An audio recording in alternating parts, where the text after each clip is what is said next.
Well, we are learning new details tonight about what caused the death of a Miami mother who had a very popular cosmetic procedure. Her cause of death was the same that a dozen other women who had the same surgery. Look how beautiful right there. All right, guys, while Brazilian butt lift procedures have become popular with the rise of social media, it can be one of the most dangerous cosmetic procedures out there. And joining us now with some life-saving information is renowned plastic surgeon, Dr. Rady Rahban. So glad you're here. Brother, it is good to see you. We see these images now all over social media, all over music videos and red carpets. This body, this figure eight kind of body shape, it's unreal and unrealistic. But people are losing their lives trying to achieve this aesthetic.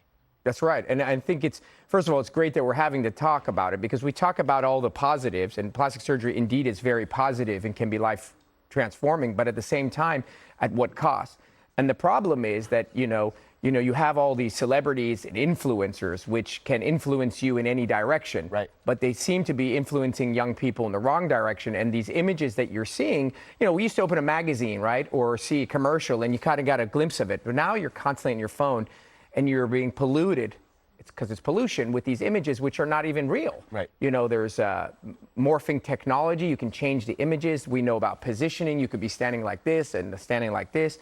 And so these young, even not young, but definitely the younger population is getting their sense of self and what they're trying to accomplish and achieve is becoming morphed. And there's a misconception out there because with the Brazilian butt lift, you're told, oh, we're going to suck fat out of you and then put it in your bun. So you're kind of thinking 2 for 1. Right. It's like it's a twofer, right? You're like, this is amazing. So I get to have liposuction.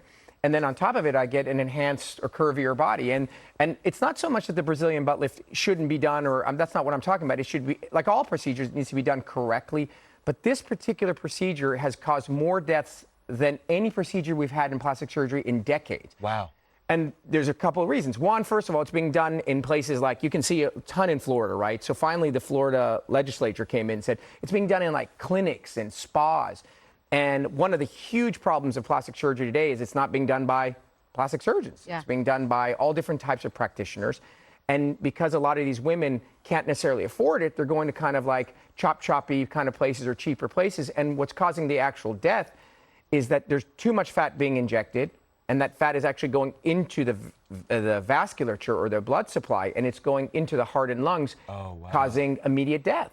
Guys, immediate death. So if it goes in the wrong place, correct, this is what could happen. Right, like a blood clot you get on an airplane. This is a fat clot. It's called a fat embolus, and it's fatal, as you can see, in so many young and healthy women. So what is the thing that people need to know if they're wanting this procedure, right? They're wanting a life-affirming change, and the Brazilian butt lift is one of those things that is on their list. What can they arm themselves? What information can they have to protect themselves?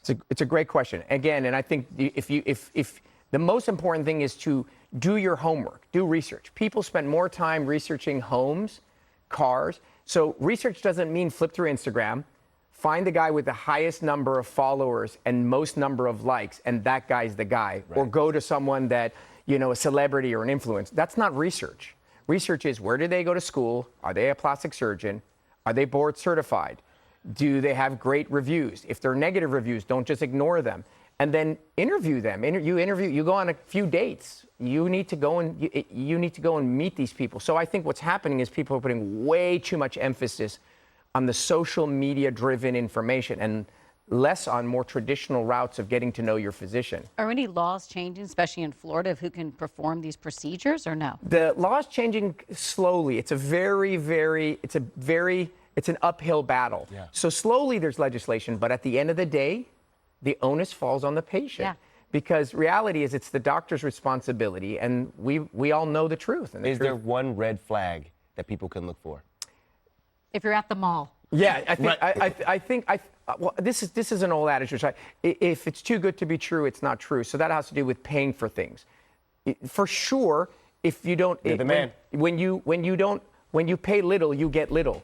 Just because you pay a lot, it doesn't necessarily mean you get a lot. But for sure, when you pay a little, you get a little. Dr. Rahban, great information. Listen, and we're right back after these messages from the local station.